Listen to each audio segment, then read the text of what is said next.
100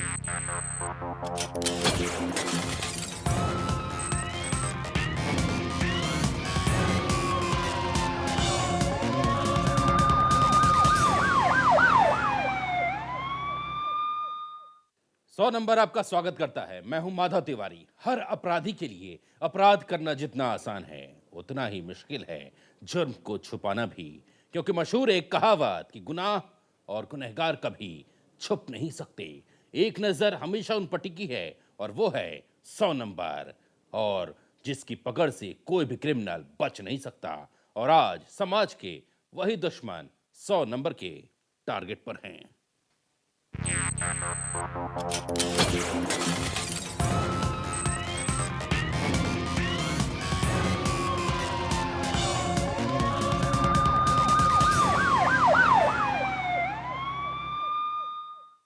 7 साल बहुत लंबा वक्त है, और ये 7 साल उस समय और भी कठिन बन जाते हैं जब दिल और दिमाग किसी का इंतजार करते हैं और नजरें किसी की राहों को ताकती रहती हैं। मगर फिर भी इंतजार की उम्मीद दम नहीं तोड़ती, और जिसका इंतजार है वो दस्तक भी नहीं देता। और एक ऐसी ही दास्तान दर्द कानपुर से सामने आई है, जहां एक परिवार पुलिस की लापरवाही का खामियाजा भुगत रहा है और इंतजार कर रहा है कि जिगर का टुकड़ा लौट आए।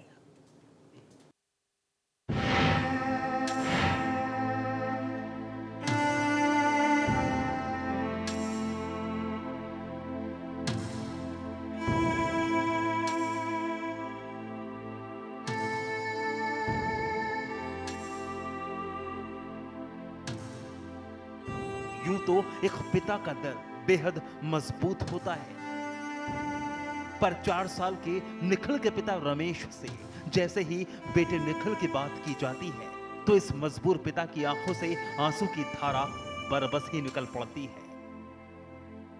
अपने बहते हुए आंसू को छिपाते हुए रमेश बताते हैं कि अगर पुलिस चाहती तो निखिल का पता जरूर लगा लेती। पुलिस ने अगर हमें सहारा दिया होता तो अब तक मेरा बच्चा कहीं न कहीं से उपलब्ध हो जाता। वहीं निखिल की मां मधु की आंखें अपने जिगर के टुकड़े की एक झलक पाने की चाह में आज भी उसकी राह ताक रही है।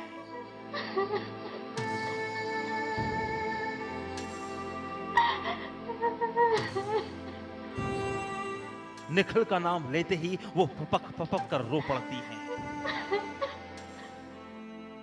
निखिल के कपड़े, निखिल का स्कूल बैग आज भी निखिल का उस घर में होने का एहसास करवाता है, जिस घर में मासूम निखिल की शरारतें गूंजनी चाहिए वहां आज मायूसी पसरी है। जिस घर में बच्चे के जन्मदिन की खुशी मां और पिता के चेहरे पर होनी चाहिए, वहीं मासूम निखिल की नामौजूदगी से पिता रमेश और मां मधु की आंखों में आंसू तैरते नजर आते हैं। 9/8/2009 दिन इतवार था। क्या उम्र रही होगी बच्चे की उस वक्त 4.5 साल। कैसे गायब हुआ था? कैसे गायब हुआ था? फिर आप लोगों ने क्या किया और अब क्या स्थिति है? गायब मेरे यहाँ मतलब भूतपुर में नौकर काम करता था संदीप तिवारी। वो मतलब अपनी मर्जी से काम छोड़ गया, बोला इतने में मेरा पड़ता नहीं आता, अब मैं अब ठेला लगाऊंगा, उसमें 400-500 रोज पैदा करूंगा। उसके बाद हमारी कोई बुराई नहीं थी, आता जाता था। वही संदीप तिवारी लड़का ले गया। जहां एक तरफ निखिल के माता पिता का बुरा हाल है, वहीं निखिल की बहन वैष्णवी, जिसने पैदा होने से अभी तक अपने भाई का चेहरा तक नहीं देखा, इस मासूम ने भाई निखिल के लिए पूरे दिन एक निवाला तक नहीं खाया। और जब ये बात बहन वैष्णवी से पूछी गई तो 7 साल की बच्ची का अपने भाई के प्रति प्यार झलक पड़ा। कि मेरा भैया वापस आ जाए। कब गायब हो गए थे? कितना टाइम हो गया भैया को गए हुए? 7 साल। 7 साल हो गए। तो आप खाना क्यों नहीं खा रहे?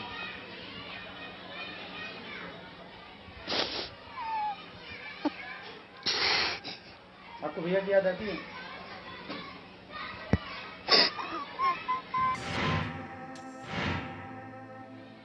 इस मासूम बच्ची का विलाप सुनकर किसी का भी दिल पिघल सकता है। कितना टाइम हो गया भैया को गए हुए? वैष्णवी के साथ ही उसके माता पिता ने भी 9 अगस्त को उपवास रखा ताकि मासूम निखिल जहां भी हो सुरक्षित रहे और खुश रहे।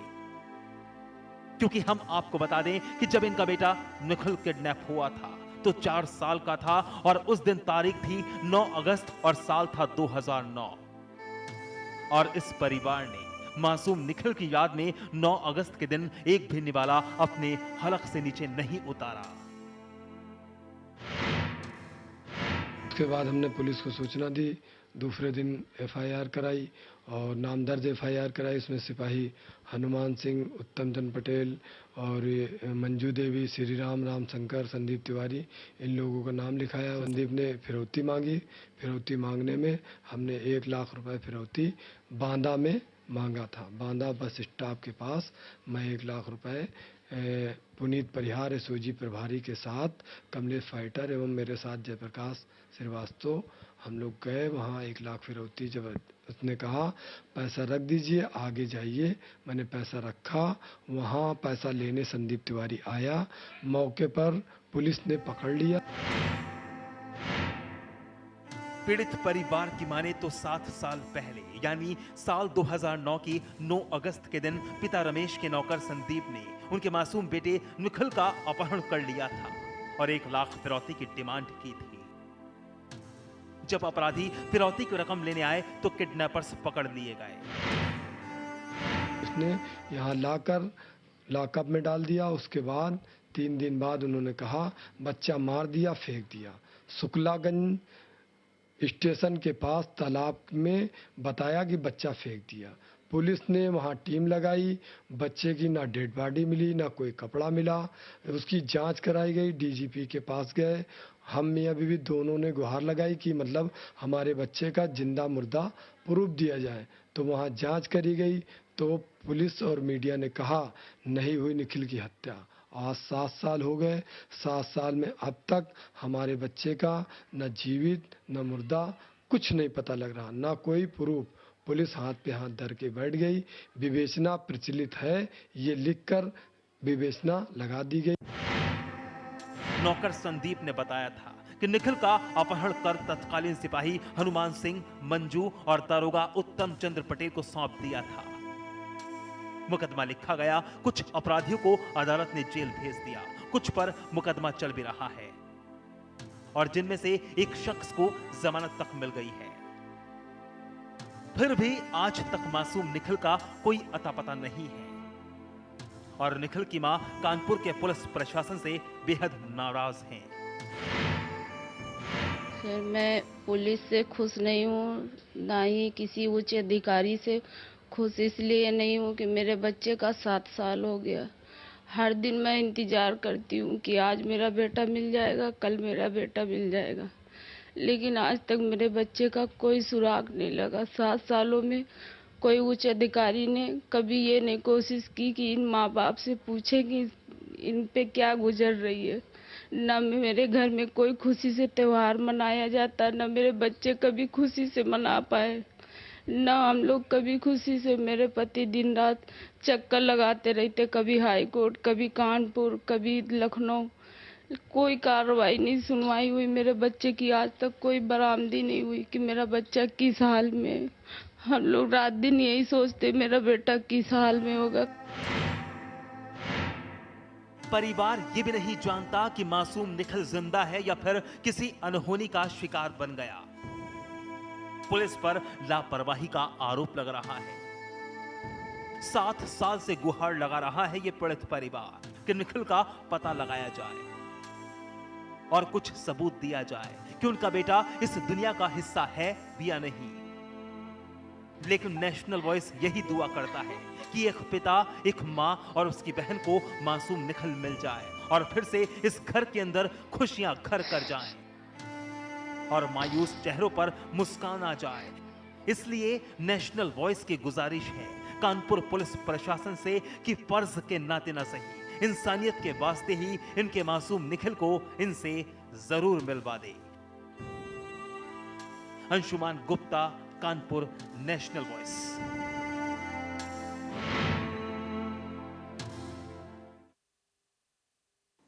100% जिस्म झुलस चुका था, मौत मुंह बाए खड़ी थी, लेकिन जिंदगी जीने की चाह के लिए वो मजलूम मौत का सामना भी कर रही थी।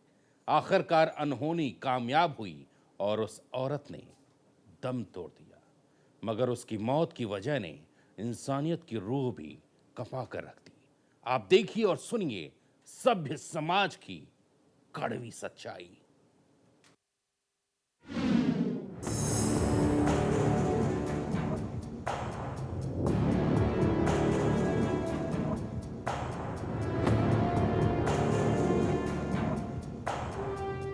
दरिंदों से जितनी बची उतनी मैं शेष हूं। मैं बलात्कार पीड़िता तुम्हारे कदमों में पेश हूं।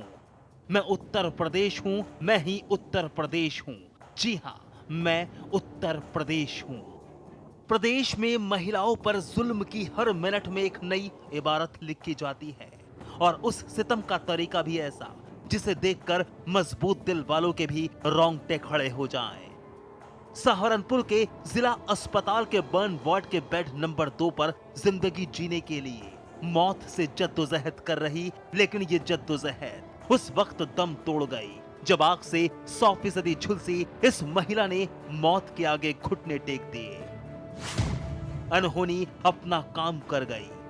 तस्वीरें आपको भी दिखाते, लेकिन यकीन मानिए शादीशुदा महिला की हालत देख पाना हमारे लिए भी बेहद मुश्किल था। ये मेरी घरवाली है सर, और जी ये घर केली थी, और जी घर वाले जो थे, जो मेरे पापा हैं, मैं सहारनपुर आए हुए थे, और मैं जगाधरी काम करता हूँ फैक्ट्री में। और जी मेरी मम्मी जो है वो वहाँ से गई हुई थी दवाई लेने के लिए कुर्डी। घर कोई नहीं था, तो एक लड़का आया जिसका नाम पून है, उसने आकर हत्तापाई की, इसके ला बलात्कार करने की कोशिश की, और जी उसने करने नहीं दिया, और उसके ऊपर डीजल तेल डालकर और आग लगाकर चला गया।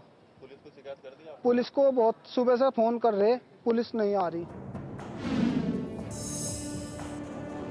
सहारनपुर के थाना बड़गांव इलाके के नूनाखेड़ी गांव में तड़प तड़प कर दम तोड़ने वाली महिला के पति का कहना है कि उसके पड़ोसी पुन्नू ने शादीशुदा महिला को घर में अकेला पाकर उसके साथ नाजायज संबंध बनाने चाहे, लेकिन महिला ने पुन्नू को उसके मकसद में कामयाब नहीं होने दिया।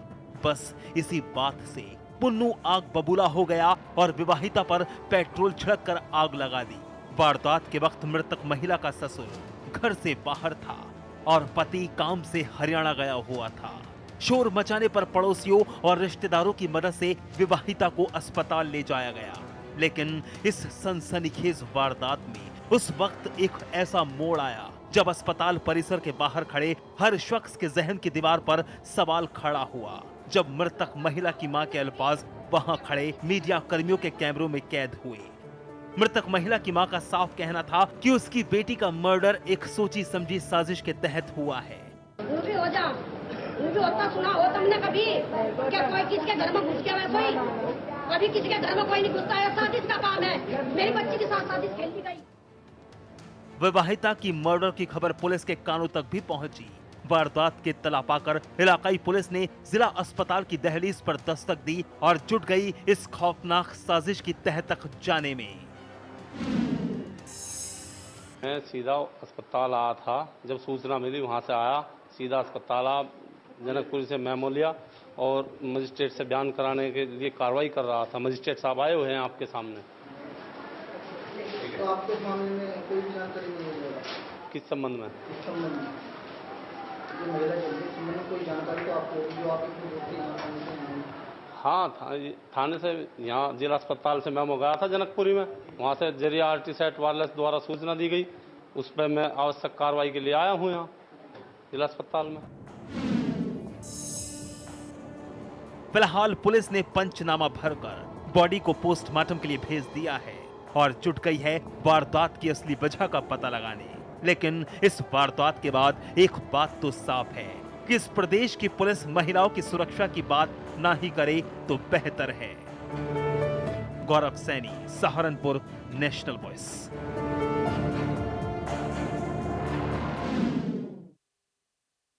100 नंबर में वक्त है एक छोटे से ब्रेक का। ब्रेक के बाद दिखाएंगे खूनी खेल का सनसनीखेज वाकया।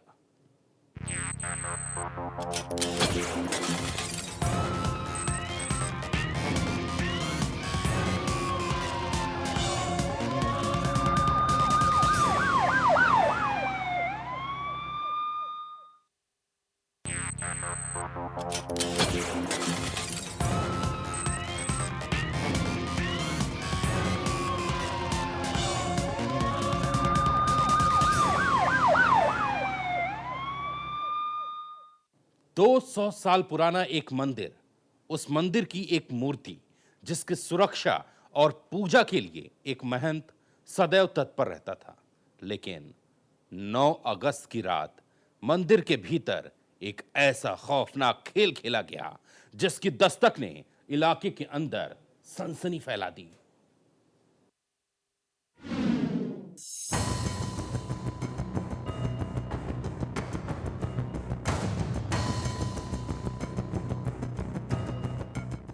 आगरा में हाईवे से सटे 200 वर्ष पुराने लाल मंदिर में सुबह के वक्त जब लोग पूजा के लिए पहुंचे तो वहां का नजारा देख लोग सन्न रह गए। मंदिर में भगवान की मूर्ति नहीं थी। अनहोनी की आशंका से लोगों ने इधर उधर देखा तो आस्था के मंदिर में शैतान के तांडव के निशान देख लोग सख्ते में आ गए। मंदिर में जहां तहां खून के निशान थे। खून की कतारें मंदिर के महंत के कमरे की ओर जा रही थी। खून के निशान का पीछा करते हुए लोग कमरे में पहुंचे तो वहां का नजारा देख लोगों के होश फाख्ता हो गए। सालों से भगवान की सेवा कर रहे महंत की लाश पड़ी थी। किसी ने बड़ी बेरहमी से महंत की हत्या कर दी थी। मान लो जो भी बदमाश आए हैं अभी बाबा जी को मार दिया है और मूर्तियों को ले गए। करीब करोड़ों रुपए की मूर्तियां हैं। बहुत लाल मंदिर के नाम से प्रसिद्ध है हमारी चारों तरफ जो लाल मंदिर के। दरअसल ये वारदात थाना खंडौली इलाके के रामनगर कस्बे की है, जहां 200 साल पुराना ये मंदिर गांव वालों की आस्था का केंद्र बना हुआ है। रोज की तरह 10 अगस्त की सुबह भी लोग मंदिर में पूजा अर्चना करने पहुंचे तो देखा कि अष्ट धातु की बनी मूर्ति गायब थी और मंदिर के ही एक कमरे में रहने वाले महंत सोरन गिरी का शव कमरे के अंदर लहूलुहान पड़ा था। महंत के शरीर पर किसी धारदार हथियार के निशान थे। कमरे में चारों तरफ खून बिखरा पड़ा था। घटना का अगर समय है तो किस टाइप का समय है वो तस्दीक करके उसके बाद पूरी घटना का अनावरण किया जाएगा और ये भी इंश्योर किया जाएगा कि कोई भी सुरक्षा व्यवस्था में अगर कोई कमी रही है आगे को ये ध्यान रखा जाए कि कोई भी ऐसी कमी किसी जगह पे ना सामने। मंदिर, मूर्ति और महंत के मर्डर की खबर से पूरे इलाके में सनसनी फैल गई। आनन फानन में पुलिस को सूचना दी गई। पुलिस ने आते ही मंदिर को चारों ओर से घेर लिया। मौके पर डॉग स्क्वाड को भी बुलाया गया। महंत के हत्यारे और मंदिर के लुटेरों का सुराग ढूंढने के लिए पुलिस मंदिर के कोने कोने की तलाशी लेने में जुट गई। मंदिर के गुनहगारों की तलाश में पुलिस जुटी है, लेकिन सबसे बड़ा सवाल तो ये है कि यूपी में इंसान तो इंसान, खुद भगवान भी सुरक्षित नहीं है। Sajjan Sagar, Agra, national voice.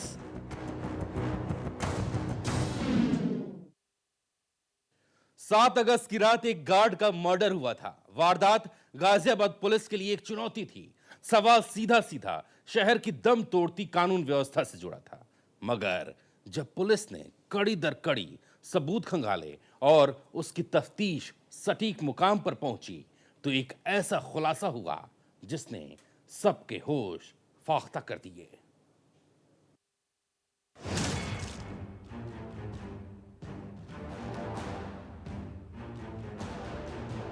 गाजियाबाद के थाना विजयनगर की कैलाश नगर कॉलोनी के बाशिंदे। निजी कंपनी के गार्ड भंवर सिंह की हत्या 7 अगस्त की रात बड़ी बेरहमी से अंजाम दी गई थी। भंवर सिंह की खून से सनी बॉडी उनके घर के दरवाजे से ही बरामद हुई थी। भंवर सिंह की हत्या की वारदात की इत्तला सबसे पहले पुलिस को उनकी बीवी आरती ने दी थी और पत्नी आरती की सूचना के बाद मौके पर पहुंची गाजियाबाद पुलिस ने उसकी बॉडी कब्जे में लेकर पोस्टमार्टम के लिए भेज दी थी। साथ ही तफ्तीश भी तेज कर दी थी और जैसे जैसे गाजियाबाद पुलिस सुराख सबूत खंगालती गई, कातिलों के नजदीक पहुंचती चली गई और फिर हत्या के ठीक 2 दिन बाद कातिल भी पुलिस के हत्थे चढ़ गए।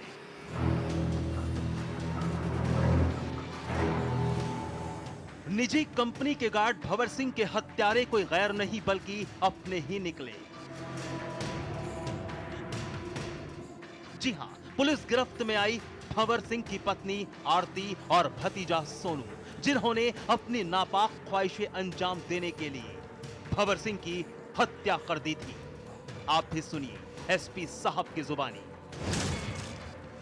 भंवर सिंह सन ऑफ कैलाश पाल, उम्र 48 साल, कैलाश नगर गौशाला चौकी अंतर्गत विजयनगर थाने में रहने वाले हैं। इनकी पत्नी ने और इनके एक रिलेटिव ने, जो रिश्ते में इनसे भतीजा या भांजा लगता है, जिसका नाम सोनू है, इसने ईंट से मार के हत्या की है। कुल घटनाक्रम ये रहा कि इनको कई दिनों से शक था कि इनकी पत्नी के किसी के साथ अवैध संबंध हैं। एक फैक्ट्री में काम करते थे। जब कल रात ये अपने घर पिछले दरवाजे से आए, दीवार फांद कर आए, तो इन्होंने अपनी पत्नी को और ये सोनू को आपत्तिजनक स्थिति में देखा, जिसके बाद इनमें हाथापाई शुरू होने लगी।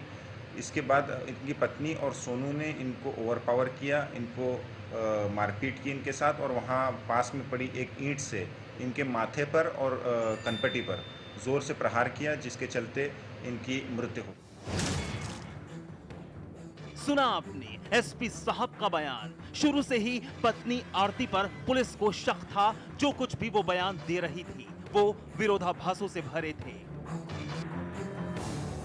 और जब शक के आधार पर पत्नी आरती से पूछताछ की गई तो सारी हकीकत सामने आ गई और फिर अय्याश बीवी का प्रेमी सोनू भी हत्थे चढ़ गया, जिन्होंने अपना जुर्म कबूल करते हुए बताया कि वारदात रविवार की रात 1 बजे उस वक्त अंजाम दी गई थी जब भंवर सिंह रात के वक्त अपनी ड्यूटी से लौटा तो बीवी आरती और भतीजे सोनू को आपत्तिजनक हालत में देख लिया।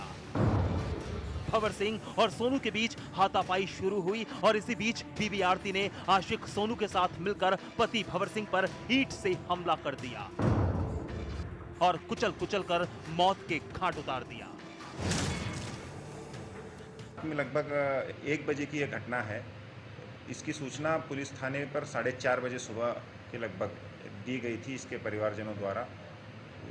उसी समय इनके बयानों में विरोधाभास आने की वजह से इनसे कड़ी पूछताछ की गई, जिसके बाद इन्होंने जुर्म का स्वीकार किया और पूरी घटनाक्रम को बताया।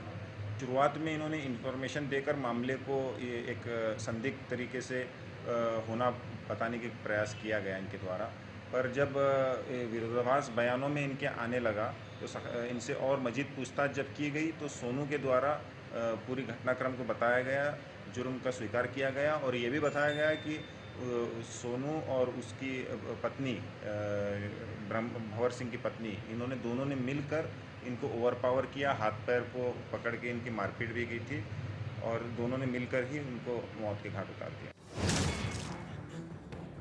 वारदात को अंजाम देने के बाद भंवर सिंह की लाश घर के बाहर ही फेंक दी गई और पुलिस को गुमराह करने के लिए खुद ही फोन कर दिया गया। लेकिन अय्याश बीवी आरती और उसका आशिक भूल गया कि अपराध ज्यादा दिन नहीं छिपता और जब कानून के हाथ गिरबां तक पहुंचते हैं तो जेल की सलाखें ही नसीब होती हैं। शक्ति सिंह, गाजियाबाद, नेशनल वर्स। 100 नंबर में आज बस इतना ही। कल फिर खुलेगी गुनाह की एक और डायरी और 100 नंबर पर होगा उसका हिसाब किताब। दीजिए इजाजत, नमस्कार, जय हिंद।